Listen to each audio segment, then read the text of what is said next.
বিসমিল্লাহির রহমানির রহিম। আসলে আমার আসন ব্রাহ্মণবাড়িয়া 2 সরাইল আশুগঞ্জ।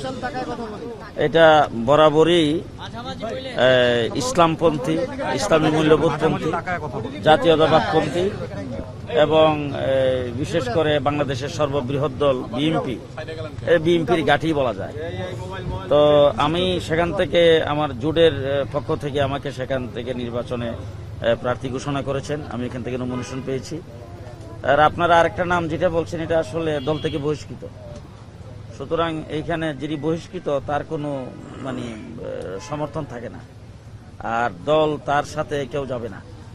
আমি ইনশাল্লাহ ওখানে সর্বস্তরের জনগণ আমাকে সমর্থন করছেন এবং ইতিমধ্যে আপনারা শুনেছেন ব্রাহ্মণবাড়িয়া আলিম উলামায়ে কেরামের দেশ, আলিম উলামায়ে কেরামের জেলা। ওখানকার সর্বস্তর উলামায়ে কেরাম সকলে ঐক্যবদ্ধভাবে আমাকে সেখান থেকে আলিম উলামায়ে কেরামের পক্ষ থেকে একক প্রার্থী হিসেবে ঘোষণা করেছেন।